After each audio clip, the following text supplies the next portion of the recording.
नमस्कार मित्रांनो, स्वागत आहे आपल्या यूट्यूब चॅनलवर।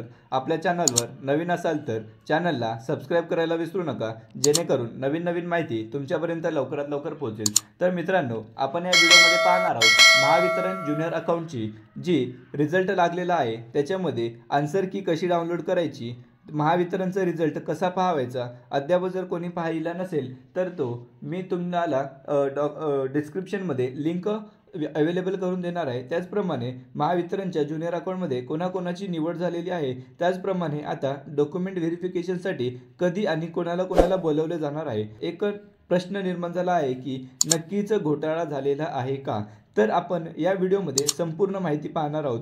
तर महावितरणची आन्सर शीट कशी डाउनलोड करायची, तर विद्यार्थी मित्रांनो, मी तुम्हाला सांगू इच्छितो की आन्सर की अद्यापही कोणालाही मिळालेली नाहीये। ही एग्जाम IBPSने कंडक्ट केलेली होती आणि त्यांनी कोणतीही कोणालाही आन्सर की शो न करता, म्हणजेच विद्यार्थी मित्रांना किती मार्क मिळाले आहे, त्यांचा स्कोर किती आला आहे, त्यांचे कोणते प्रश्न चुकले आहेत, हे काहीच न दाखवता IBPSने डायरेक्ट रिझल्ट डिक्लेअर केला आहे व त्या रिझल्टमध्ये 510 विद्यार्थ्यांचं सिलेक्शन करण्यात आलं आहे आणि त्या 510 विद्यार्थ्यांनाही किती मार्क मिळाले आहेत हे कोणालाहीच कशाची कल्पना नाहीये। त्यांनी डायरेक्ट 510 विद्यार्थ्यांचं सिलेक्शन केलं आहे। त्याचप्रमाणे त्यांना फक्त डॉक्युमेंट व्हेरिफिकेशनसाठी बोलवण्यात येणार आहे। त्याच्यामुळे बाकीच्या विद्यार्थ्यांचं काय आणि नक्कीच या भरतीमध्ये पारदर्शकता कुठेही राहिलेली नाहीये। मित्रांनो, तुम्ही अद्यापही ती PDF बघितली नसेल तर तुम्ही मला दिलेल्या नंबरवर व्हॉट्सअप मेसेज करा। मी तुम्हाला PDF आणि कट ऑफची PDF दोन्हीही तुम्हाला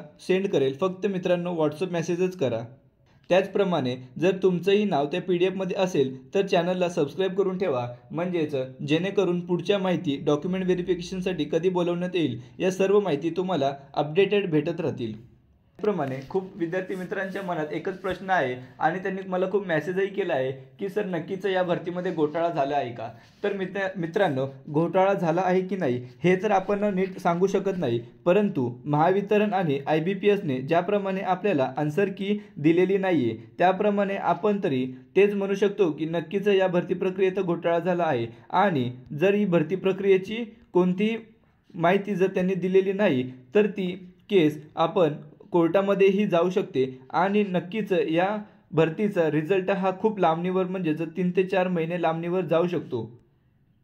त्यामुळे माझी महावितरण आणि IBPS या दोघाही कंपन्यांना एक विनंती असेल की सर्व विद्यार्थी मित्रांना त्यांची आन्सर की पाहावयास मिळाली पाहिजे। त्याचप्रमाणे महावितरण आणि IBPSने त्यांच्या वेबसाईटवरून आता ती रिझल्टची PDF सुद्धा डिलीट केलेली आहे। त्याच्यामुळे नक्कीच या भरतीवर प्रश्नचिन्ह उपस्थित होणार आहे की का तो रिझल्ट डिलीट करण्यात आलेला आहे। त्या संदर्भात मी IBPS आणि महावितरणला सुद्धाही एक कॉल करून विचारणारच आहे की का ते रिझल्ट डिलीट करण्यात आलेला आहे। त्याच्यामुळे मित्रांनो, तुम्ही आपल्या चॅनलला सबस्क्राइब करून ठेवा, जेणेकरून पुढच्या अपडेट्स तुम्हाला लवकरात लवकर मिळतील। मित्रांनो, व्हिडिओ आवडल्यास व्हिडिओला लाईक, शेअर आणि सबस्क्राइब करायला विसरू नका। धन्यवाद।